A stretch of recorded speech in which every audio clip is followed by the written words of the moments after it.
और इस बीच बड़ी खबर आपको बता दें, लोकसभा में आर्थिक सर्वेक्षण 2025-26 पेश। वित्त मंत्री निर्मला सीतारमण ने आर्थिक सर्वे पेश किया है।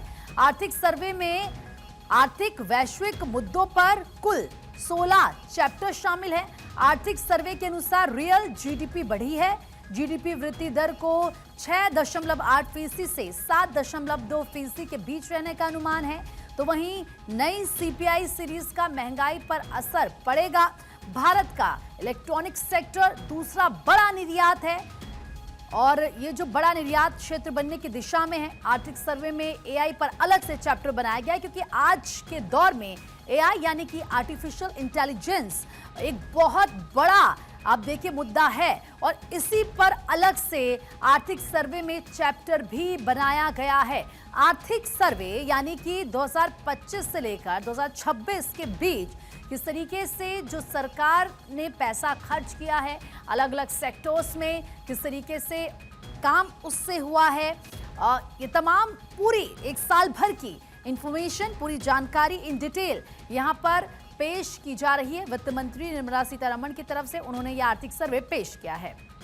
और इस वक्त हमारी पॉलिटिकल एडिटर अदिति नागर हमारे साथ जुड़ चुकी हैं। अदिति, वित्त मंत्री निर्मला सीतारमण ने आर्थिक सर्वे पेश किया है। जाहिर सी बात है कि 2025 से लेकर 2026 के बीच सरकार ने ये जो पैसा था कैसे खर्च किया, कहां पर काम किया, और ये कहा जा रहा है कि कुल आर्थिक वैश्विक मुद्दों पर कुल 16 चैप्टर इसमें शामिल हैं।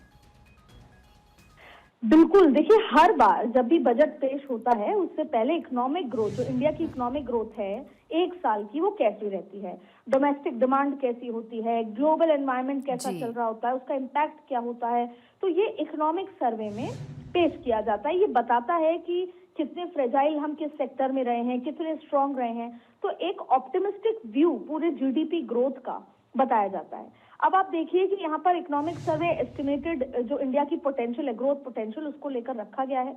ये बताया गया है कि 7% ग्रोथ पोटेंशियल इंडिया की है। जाहिर तौर पे ये इकोनॉमिक सर्वे इतना महत्वपूर्ण होता है कि कल जब 1 तारीख को जब बजट भी पेश होगा उसमें भी इकोनॉमिक सर्वे की इस रिपोर्ट के लिहाज से देखा जाएगा कि वो बजट कितना लाइकली है ग्रोथ के अगले साल को लेकर। अब इसके कुछ मुख्य पॉइंट जो पेश किए गए हैं निर्मला सीतारमण द्वारा, उस पर अगर बात कर लें तो वो बेहद खास हो जाएगा, क्योंकि सबसे इम्पोर्टेंट बात है कि जो 2027 तक का किस तरीके का ओवरव्यू रहने वाला है तमाम चीजों को लेकर, तो ये बजट को भी इन्फ्लुएंस करेगा, बजट किस तरीके से निकल कर आता है। अब आप देखिए कि जो इकोनॉमिक सर्वे है वो ये कहता है कि इकोनॉमिक सर्वे ये कहता है कि इंडिया की जो ग्रोथ है फाइनेंशियल ईयर 27 में वो 6.8 से 7.2 के बराबर होगी, जिसे ओवरऑल पॉजिटिव यानी ग्लोबल इकोनॉमी के लिहाज से ओवरऑल बहुत पॉजिटिव माना गया है कि जिस तरीके से स्थितियां चल रही हैं। आर्थिक सर्वेक्षण के अनुसार भारत की जो संभावित आर्थिक वृद्धि है, जैसा मैंने आपको कहा, 6.8 से 7.2 के बीच रहने का अनुमान है। वैश्विक स्तर पर मौजूदा जो जोखिम है, अनिश्चितताएं हैं, इम्बैलेंस है, उसके बावजूद भी भारत की आर्थिक स्थिति और आगे जो बढ़ने की संभावनाएं हैं वो बहुत पॉजिटिव बताई गई हैं। इसके विपरीत अगर हम बात करें तो ग्लोबली पूरा मार्केट बहुत इम्बैलेंस चल रहा है उसके बावजूद। दूसरा देखिए, आर्थिक सर्वेक्षण में ये भी कहा गया है कि जो डोमेस्टिक रिक्वायरमेंट है, जो ओवरऑल सरकारी पूंजी खर्च है, जिसे बोलते हैं कि बही खाता, और बुनियादी जो ढांचे हैं उसमें निवेश की बात कर लें, इसके साथ साथ जो और सुधार भी लेकर आए उसके चलते अर्थव्यवस्था मजबूत हुई है और आने वाले समय में भी और मजबूत होगी। इसके साथ भारत दुनिया की सबसे तेजी से बढ़ने वाली प्रमुख अर्थव्यवस्थाओं में बना रहेगा। जैसे आज यूरोपियन यूनियन की तरफ से कहा गया कि भारत देश की चौथी मजबूत अर्थव्यवस्था है, तो आगे भी 2027 तक भी इसी तरह की स्थिति बनी रहेगी। हालांकि सर्वेक्षण में ये भी संकेत दिए गए कि भू राजनीतिक तनाव के चलते, वैश्विक वित्तीय परिस्थितियों के चलते, जैसे आपने देखा कि डॉलर को लेकर, साथ में गोल्ड को लेकर, सिल्वर को लेकर, कॉपर को लेकर जिस तरह की स्थितियां, ऑयल को लेकर जो स्थितियां हैं, उसके चलते अंतर्राष्ट्रीय व्यापार से जुड़े जो जोखिम हैं वो भारत के लिए चुनौती पैदा करेंगे। या संकेत हैं कि कर सकते हैं। इसके बावजूद जो डोमेस्टिक हमारी जो इकोनॉमी है वो मजबूत रहेगी, वो टसमस रहेगी। और इसका एक सबसे बड़ा कारण ये है सरकार की पॉलिसीज भी, और साथ में 140 करोड़ लोगों की जो डिमांड एंड सप्लाई है वो भी। तो डोमेस्टिक के लिए बहुत मजबूत स्थितियां बताई हैं। जो मजबूत घरेलू आर्थिक आधार है वो भारत को जो अंतर्राष्ट्रीय जोखिम है उससे निपटने के लिए मजबूती प्रदान करेगा। अगर हम ओवरऑल इसका संक्षेप में समझें तो फाइनेंशियल ईयर 27 में भारत की आर्थिक वृद्धि 6.8 से 7.2% रहने की संभावना है, और कुल मिलाकर आर्थिक परिदृश्य आशावादी यानी पॉजिटिव बना हुआ है। लेकिन ये सब कुछ इम्पैक्ट होगा कि जो ये हमारा बजट आएगा जिसमें मैन्युफैक्चरिंग कितनी होगी। मैन्युफैक्चरिंग भारत को हर बार चाहे डोमेस्टिक लिहाज से हो चाहे वैश्विक लिहाज से तरक्की देता है। तो जो इसके रेफरेंस पे बजट जैसा आता है वो इन दोनों को मजबूती देगा, इस रिपोर्ट को और मजबूत देगा, और इसी तरीके का जो ग्राफ है वो आपको 2027 तक देखने को मिलेगा। बिल्कुल अदिति, इसमें एक दो पॉइंट और मैं आपसे समझना चाहूंगी। जैसे कि ये जानकारी दी गई कि नई सीपीआई सीरीज का महंगाई पर असर पड़ेगा। इसके अलावा अगर मैं एआई की बात करूं यहाँ पर, तो आर्थिक सर्वे में एआई पर एक अलग से चैप्टर भी इसको लेकर बनाया गया है। क्या हम देख रहे हैं कि आर्टिफिशियल इंटेलिजेंस जिस तरीके से बहुत बड़ा हो रहा है और किस तरीके से आजकल आर्टिफिशियल इंटेलिजेंस की जो उपयोगिता है वो भी बढ़ गई है, तो इसी के लिए एक अलग सा चैप्टर बनाया गया है इसको लेकर? ये जब चर्चा हुई और इस पर जब रिसर्च हुआ तो ये कहा गया कि ठीक वैसे ही जब कंप्यूटर का दौर आया तो ये कहा गया कि कंप्यूटर नौकरी ले लेगा।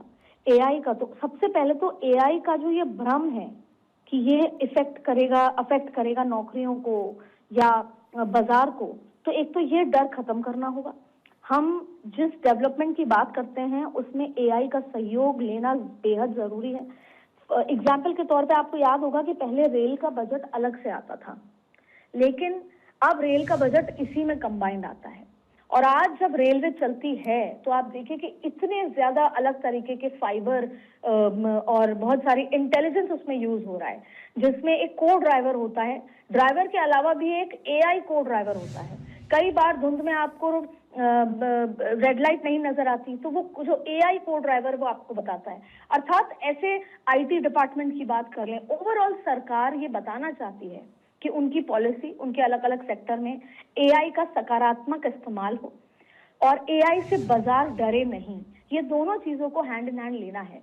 तो एआई का फर्दर आने वाले समय में भी जब आप ये दावा करते हैं कि 2027 में बुलेट ट्रेन आएगी, आप अलग अलग सेक्टर्स में बड़ी बात करते हैं, आप एविएशन इंडस्ट्री में एकदम एब्सोल्यूट बदलाव की बात करते हैं, आप टेलीकॉम इंडस्ट्री में बदलाव की बात करते हैं, तो इन सब में एआई का एक मजबूत रोल है।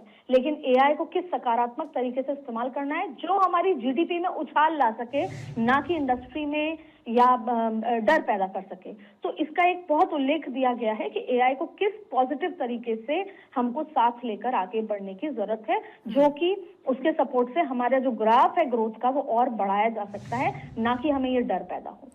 और अगर यहाँ पर अदिति हम बात करें मैन्युफैक्चर की, तो ये भी जिक्र किया गया है कि किस तरीके से अगर हम आज देखते हैं भारत की जब हम बात करते हैं तो लगातार इसमें मैन्युफैक्चर बढ़ रहा है, तो जाहिर सी बात है इसका फ़ायदा भी आगे बढ़ता हुआ मिलेगा। और जो हार्ड करेंसी जिसका जिक्र हम करते हैं उसका दर्जा बनाए रखेगा ये, और जो मुद्रा स्थिर है इससे और ज़्यादा ये मजबूत होगी अगर मैन्युफैक्चर ज़्यादा से ज़्यादा हिंदुस्तान में होता है।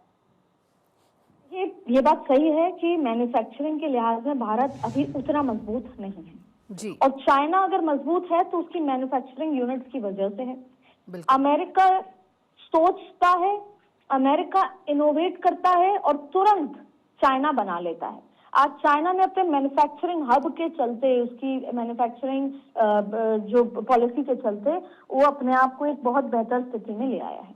अब आपको बात करते हैं भारत की। भारत में आपने पिछले कुछ समय में जैसा देखा कि डोमेस्टिक हमारी जो इकोनॉमी है वो बहुत स्टेबल है, बहुत अच्छे आंकड़ों के साथ है, लेकिन हमारी जो एफडीआई है वो बहुत कम है। तो हम जब ग्लोबल इकोनॉमी के साथ देखते हैं तो हमारा फॉरेन इन्वेस्टमेंट बहुत कम है। उसकी कई सारी वजह है, ऑपरेशन सिंदूर के बाद से लेकर अब तक बहुत सारी वजह निकल कर आई हैं।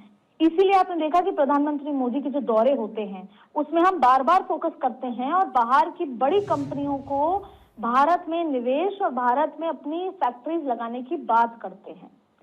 तो अब जैसे आपने मैन्युफैक्चरिंग की बात की, तो उसका एक आज भी प्रधानमंत्री ने सुबह जब मीडिया को संबोधित किया तो ईयू के फ्री ट्रेड एग्रीमेंट का जिक्र करते हुए बिल्कुल। मैन्युफैक्चरिंग के पूरे उससे ये संकेत दिए कि इससे मैन्युफैक्चरिंग बढ़ेगी। जब मैन्युफैक्चरिंग बढ़ेगी तो भारत आत्मनिर्भर होगा और दूसरी दुनिया के दूसरे देश भारत पर निर्भर होंगे और साथ में यहाँ पर नौकरियों का सृजन होगा। तो मैन्युफैक्चरिंग भारत की आज की तारीख में डिमांड है। मैन्युफैक्चरिंग भारत के लिए जो 2047 का विजन है उसकी डिमांड है। मैन्युफैक्चरिंग उस हर एक चीज का सलूशन है जो भारत खोज रहा है, जहां पर भारत पहुंचना चाहता है, जिससे कि अमेरिका का आंख दिखाना, बुली करना, टैरिफ लगाना, ये तमाम चीजें नलिफाई हो जाएंगी अगर हमारी मैन्युफैक्चरिंग हब स्ट्रांग हो जाए। और उसका ईयू के साथ जो हमारा डील है वो एक बहुत बड़ा सपोर्ट है, यहाँ पर बहुत बड़ा एक उम्मीद की किरण की तरह है। इसीलिए इस आर्थिक सर्वे में ये भी कहा गया है कि अगर हम मैन्युफैक्चरिंग को अपनी बहुत बड़ी मतलब स्ट्रांग उसकी तरह देखते हैं, एक पिलर की तरह, तो फिर ये जो हमारे आंकड़े हैं वो और उछाल लेकर आ सकते हैं और भारत तेजी से बढ़ती हुई अर्थव्यवस्था में और ऊंचे पायदान पर जाकर पहुंच सकता है। बिल्कुल, मैन्युफैक्चरिंग इसीलिए बहुत ज़्यादा ज़रूरी हो जाती है और जाहिर सी बात है इससे आम लोगों को फ़ायदा होता है, फिर देश को फ़ायदा होता है। बहुत बहुत शुक्रिया आपका अदिति तमाम जानकारी देने के लिए।